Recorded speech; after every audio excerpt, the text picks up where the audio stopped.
আমার আলোচনার বিষয় মেয়েরা হস্তমৈথুন করলে কি কি ক্ষতি হয়।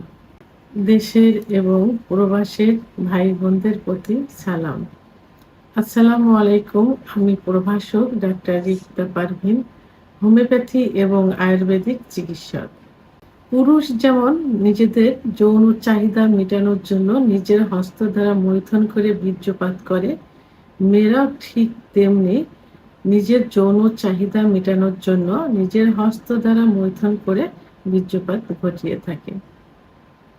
পুরুষের যেমন হস্তমৈথুনের কারণে যৌন অক্ষমতা হয়, মেয়েদেরও হস্তমৈথুনের কারণে যৌন অক্ষমতা আসে। তো এই যৌন হস্তমৈথুন মেয়েরা যে বিয়ের আগেও করে থাকে, বিয়ের পরেও করে থাকে, মূলত পুরুষের মতোই। তো সবার ধারণা ছিল, এখনো অনেকে ধারণা করে যে হস্তমৈথুন শুধু ছেলেরা করে, না, মেয়েরা হস্তমৈথুন করে থাকে। আর হস্তমৈথুন ইসলামের দৃষ্টিতে সম্পূর্ণ নিষিদ্ধ। এই জন্য হস্তমৈথুনকে কখনো সাপোর্ট করা যাবে না, হস্তমৈথুন থেকে বিরত থাকতে হবে। তো এখন মেয়েরা যদি হস্তমৈথুন করে থাকে, মেয়েদের যৌন চাহিদা আছে এবং তারা যদি হস্তমৈথুন না করে, মাসে একবার দুবার, মেডিকেল সায়েন্স অনুযায়ী বলছি, তাহলে কিন্তু অতিরিক্ত স্বপ্নদোষ হবে। আর অতিরিক্ত স্বপ্নদোষ এটা সব থেকে বেশি ক্ষতিকর হয়, কারণ পর্যাপ্ত পরিমাণ লিকুইড বের হয়, বীর্য বের হয় এবং ব্রেনের উপরে যেটা ইফেক্ট করে থাকে। এই জন্য হস্তমৈথুন মাসে 1 থেকে 2 বার করা যেতে পারে, সেটা খুবই সতর্কতা অবলম্বন করে করতে হবে। পুরুষেরও যেমন সতর্কতা অবলম্বন করতে হবে, মেয়েদেরও সতর্কতা অবলম্বন করতে হবে। বিশেষ করে হাতের নখগুলো যেন না থাকে, অর্থাৎ চারিগুলো কেটে ফেলতে হবে সুন্দর করে, কোথাও যেন আঘাত না লাগে। এবং যেটা দ্বারা হাতের বিকল্প যেটা দ্বারা করবে, সেটা যেন অত্যন্ত পরিষ্কার পরিচ্ছন্ন হয়, সেখানে যেন জীবাণু আক্রমণ করতে না পারে। এটা আসলে করা যাবেই না। এটা ইসলামের দৃষ্টিতে নিষিদ্ধ, একটা মান সম্মানের একটা বিষয়। কারণ পুরুষ করে একরকম, মেয়েরা করে যদি বুঝতে পারে, তাহলে কিন্তু সমাজে স্বামীর কাছে কারোর কাছে কিন্তু সম্মান থাকবে না, মুখ দেখাতে পারবে না। ছেলেদেরটা অনেকে কিন্তু মেনে নেয়, মেয়েদেরটা কিন্তু একদমই মানা যাবে না। তারপরেও যদি করে থাকে, সেই ক্ষেত্রে আমি সতর্কতা বললাম। এখন অবিবাহিত মেয়ে যারা যৌন মিলন করে থাকে, হস্তমৈথুন করে থাকে, তাদের কি হয়? তাদের যে যোনিপথ, এই যোনিপথ কিন্তু লুজ হয়ে যায়। অনেক মেয়েরা কিন্তু এখন এই মানে অবিবাহিত মেয়ে 16, 17, 20 বছরের মেয়েরা কিন্তু চিকিৎসার জন্য আসে। কারণ তারা নিজেরাই স্বীকার করে যে আমরা অতিরিক্ত হস্তমৈথুন করে যোনিপথ একেবারে লুজ করে ফেলেছি। এখন গার্ডিয়ান বিয়ে দেবে, বিয়ে করতে গেলে আমরা বাসর ঘরে গিয়ে ধরা পড়ব। অর্থাৎ মেয়েদের যে সতীচ্ছেদ পর্দা থাকে, এই সতীচ্ছেদ পর্দা কি হয়ে যায়, অনেক সময় লুজ হয়ে যায়, অনেক সময় চিড়ে যায়। তো বিয়ের পরে কিন্তু ওইটা সেই ইটা থাকে না, কুমারিত্ব কিন্তু থাকে না। তাহলে এটা হস্তমৈথুনের কারণেই কিন্তু এটা হয়ে থাকে।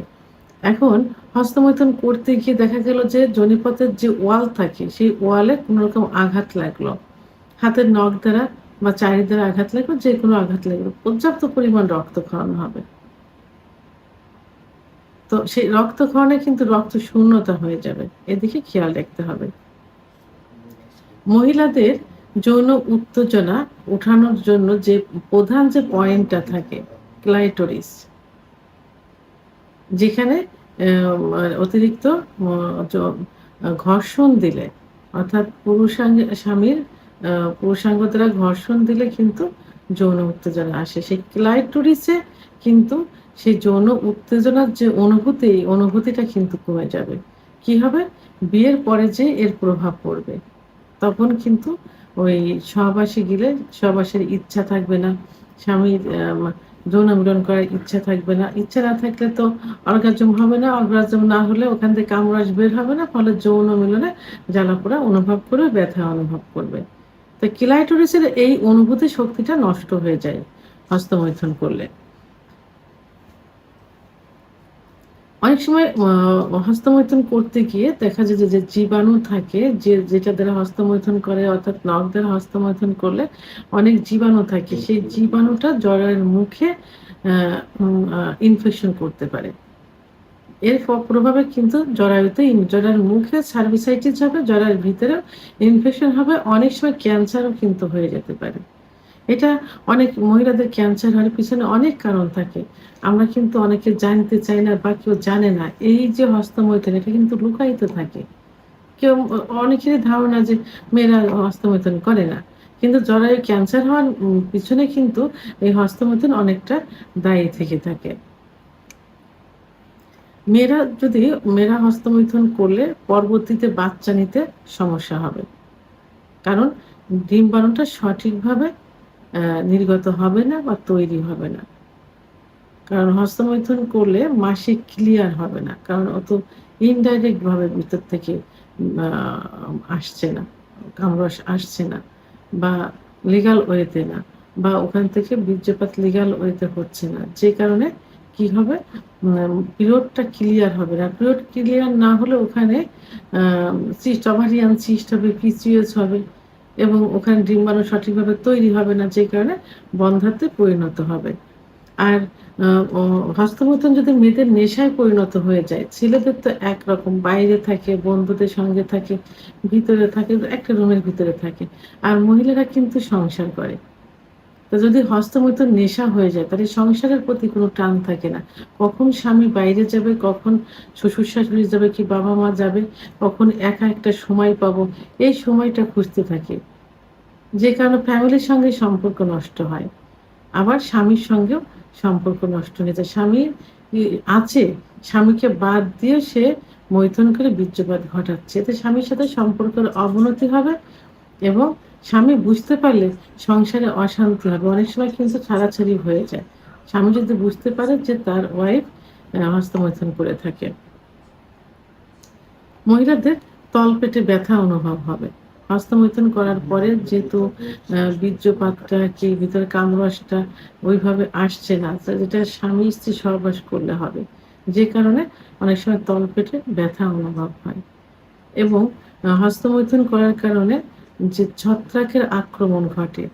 ফলে সেখান থেকে এক ধরনের সাদা, সাদা আ অ ধাতু নির্গত হয়। এই ধাতুটা অনেক সময় চুলকায়।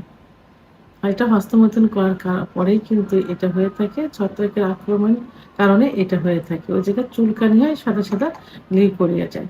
এবং পুরুষের মতো মহিলাদের যে যৌন অক্ষমতা আসে এটা হস্তমৈথুনের কারণেই কিন্তু চলে আসে। তো এ সম্পর্কে অনেকের ধারণা নেই। তো আমি আ আজকে একটা ফ্যামিলি যে গার্ডিয়ান থাকে, সেটা তার বাবা-মাকে উদ্দেশ্যে বলব আপনার সন্তানের দিকে, আপনার ছেলের দিকে যেভাবে কেয়ার নিচ্ছেন, আপনার মেয়ের দিকেও সেইভাবে কেয়ার নিবেন। যে মেয়ে কি করছে। দেখেন বড় ধরনের ক্ষতি হওয়ার থেকে আগের থেকে সতর্ক হওয়া উচিত। এবং ইসলামিক নিয়ম কানুনগুলো আ মেনে চলার চেষ্টা করতে হবে। সেভাবে ছোট থেকে তৈরি করতে হবে যারা মুসলমান। ধর্মীয় অনুশাসনগুলো তাদের ভিতর আনতে হবে। আর ধর্মীয় অনুশাসনগুলো আনলেই কিন্তু এর থেকে বিরত থাকা সম্ভব। আর যারা অন্য ধর্মাবলম্বী তাদেরকেও এই যে ক্ষতিটা হচ্ছে এটা কিন্তু মুসলমান, অন্য সম্প্রদায় সবারই হচ্ছে। মানব জাতিরই কিন্তু এটা হচ্ছে। তো অন্য সম্প্রদায়ে যারা থাকবেন তারাও নিজেদের সন্তানদের সেইভাবে তৈরি করবেন এবং নিজস্ব ধর্মীয় রীতিনীতিগুলো মেনে চলানোর চেষ্টা করবেন। আমার যারা হাসব্যান্ড আছেন তারাও এদিকে খেয়াল রাখবেন যে আপনার স্ত্রী কেন আপনাকে রেখে হস্তমৈথুন করছে। নিজেকে সেদিকে খেয়াল রেখে নিজের কোনো সমস্যা থাকলে সেই সমস্যাগুলো সমাধান করার চেষ্টা করবেন। ভিডিওটি সম্পর্কে যদি কোনো মতামত থেকে থাকে অবশ্যই কমেন্টসের মাধ্যমে জানাবেন। আর ভিডিওটি ভালো লাগলে লাইক, কমেন্ট, সাবস্ক্রাইব করে আমার সঙ্গে থাকুন। আল্লাহ হাফেজ।